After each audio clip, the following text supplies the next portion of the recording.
जीव सुख चाहता है लेकिन दुख क्यों पाता है। चाहत सुख दुख संग न छाड़ा। चाहते तो तुम सुख हो लेकिन दुख तुम्हारा संग छोड़ता ही नहीं है। दुख पीछे पड़ रहता है। इतना दुख क्यों है।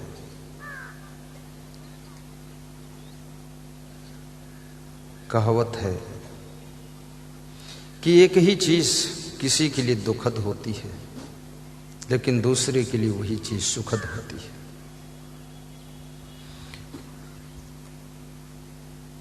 बीड़ी जो लोग पीते हैं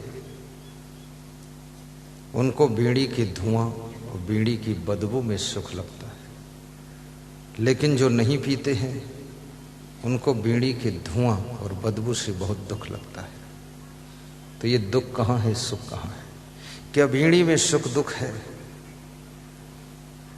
बीड़ी ये 1.5 इंच की बीड़ी है, 1 रुपये की बीड़ी, ये क्या सुख दे सकती है।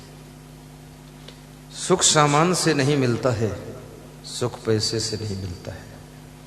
ये तो बीड़ी पीने की आदत है इसलिए तुमको उसमें सुख लगता है पर सुख है नहीं, क्योंकि अधिक बीड़ी पीने से आपके फेफड़े खराब हो जाते हैं, खांसी प्रारंभ हो जाती है, फेफड़ों में टीबी हो जाती है और 10-20 रुपये रोज बीड़ी की आदत के कारण बर्बाद भी होते हैं।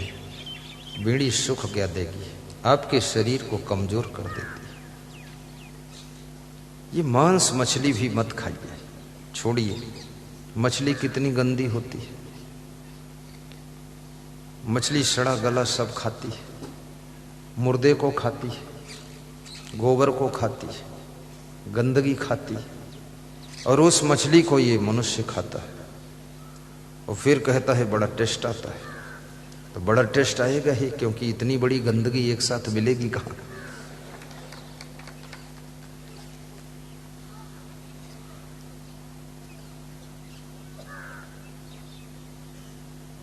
निवेदन करूंगा,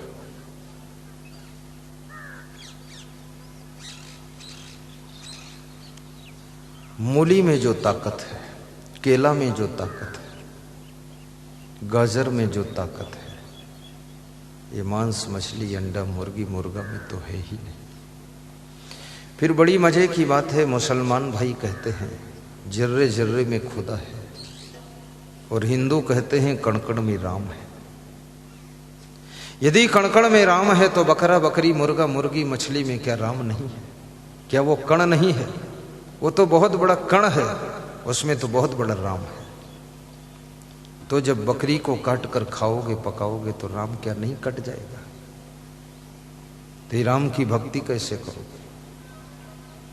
मुसलमान कहते जर्रे जर्रे में खुदा है। जर्रे जर्रे में खुदा है तो गाय भैंसा क्या खुदा से जुदा है। उस तो बहुत बड़ा जर्रा है, उसमें बहुत बड़ा खुदा बैठा है। वो गाय को काट कर खाओगे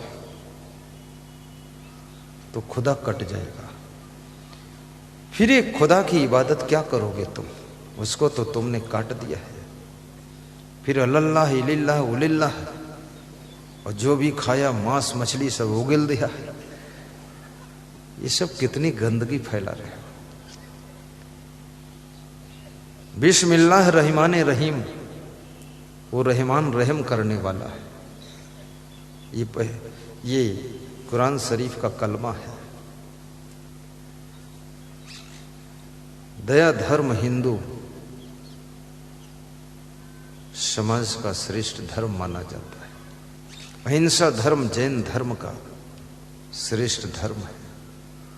करुणा धर्म बौद्ध धर्म का आत्मा है। बौद्ध धर्म भी हिंदू धर्म से ही निकला है। धीरे धीरे बौद्ध धर्म बहुत संकुचित हो गया, लेकिन ये हिंदू धर्म की बलिहारी है। हिंदू धर्म को मैं धन्यवाद देता हूं कि हिंदू धर्म में संत बनने की भी सुविधा है, भक्त बनने की सुविधा है, शाकाहारी रहने की सुविधा है। और हिंदू संस्कृति एक ऐसी संस्कृति है जहां पर पवित्रता, सरलता, कोमलता, नम्रता और गुणों का खजाना है। तो हिंदू संस्कृति के समान और दुनिया में दूसरी कौन संस्कृति है। हिंदू संस्कृति में मना किया जाता है कि मांसाहार छोड़ो, और हिंदू का शुद्ध रूप ही जैन धर्म है। सिख धर्म भी हिंदू धर्म का ही रूप है, सिंधी धर्म भी वो भी हिंदू ही है। और सभी हिंदुओं का धर्म है कि हिंदुस्तान विश्व में एक ऐसा राष्ट्र है जहां पर हिंदू बचे हैं। बाकी अफगानिस्तान में भी बहुत हिंदू थे, पाकिस्तान में भी हिंदू थे, सब हिंदू धीरे धीरे खत्म हो गए। खत्म हो नहीं गए, खत्म कर दिए गए। हिंदू मारे भी गए, हिंदू डर करके मुसलमान भी बने। लेकिन मैं चाहूंगा ये पूरे विश्व के पटल पर हिंदुस्तान की छटा निराली चमकती रहे। इसके लिए समस्त हिंदुस्तानियों से मेरा निवेदन है कि इस देश को हिंदू देश ही रखो, हिंदू राष्ट्र रखो।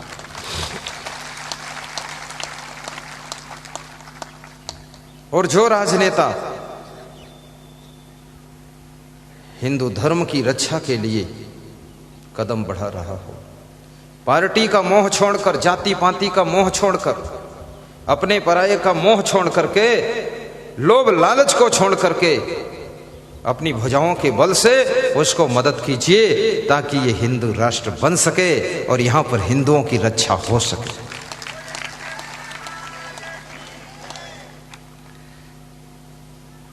जनसंख्या बिल भी पास होगा आपका। जनसंख्या नियंत्रण हम दो हमारे दो से ज्यादा कोई बच्चे जन्म न दे सके। ऐसे बहुत से भाई बहन अपने आप इस नियम का पालन कर रहे हैं। 1% मुसलमान भाई भी इस नियम का पालन करने लगे, लेकिन हिंदू भाई तो इस नियम का पालन, हिंदू जैन ये तो बहुत पालन करते हैं। बस हम दो हमारे दो पर रुक रहे हैं। लेकिन फिर भी मैं चाहूंगा कि जनसंख्या नियंत्रण का कानून आना चाहिए ताकि हमारे देश में बेतहाशा जो जनसंख्या बढ़ रही है, रोड की कितनी चौड़ाई बढ़ाओ फिर भी जाम लग रही है, जनसंख्या ही रोकनी पड़ेगी। जनसंख्या विस्फोट का समय आ गया है। और आज मेरी व्यास गादी बहुत धन्यवाद दे रही है उस शासन सत्ता को जिन्होंने राम मंदिर बनाने का रास्ता साफ किया है, जिन्होंने 370 धारा हटाई है, 35 ये धारा हटाई है। उनके लिए हम शुभकामना करते हैं। बहुत महान है वे लोग, जान पर बाजी खेलकर इस देश के प्रति उनकी कितनी निष्ठा है। क्योंकि बहुत बड़े अपमान की बात थी, अयोध्या राम का जन्म स्थान है, वहां राम मंदिर बनाने से रोका जा रहा था। लेकिन आज वो 70 साल का वाद विवाद, सैकड़ों साल का संघर्ष शांतिपूर्वक विराम लिया। मैं मुसलमान भाइयों को भी धन्यवाद देता हूं, राम मंदिर के फैसले पर उन्होंने शांति बनाए रखा, कोई डिस्टर्ब नहीं किया। और मुसलमान भाई भी जानते थे कि अयोध्या राम की जन्मभूमि है, ना कि मोहम्मद साहब की जन्मभूमि है। और सभी जानते थे, सबका दिल था। हिंदुओं को इतनी खुशी हुई है, भले लोग अयोध्या पहुंचे न पहुंचे, लेकिन यहीं से वे खुशियों को प्राप्त कर रहे हैं और आनंद ले रहे हैं। और अयोध्या मंदिर में जो राम की मूर्ति बनेगी, मैं समस्त राम के प्रेमी भक्तों से, हिंदू जैन मुसलमान भाइयों से भी कहूंगा कि सब लोग थोड़ा थोड़ा सोना दान दीजिए, क्योंकि राम सभी के इष्ट हैं और राम की मूर्ति सोने की बनना चाहिए, अष्ट वष्ट धातु की नहीं। महिलाएं भी 1-1 तोला सोना दान करें, थोड़ा गले का हार हल्का पहने, भगवान के लिए कुछ त्याग करें।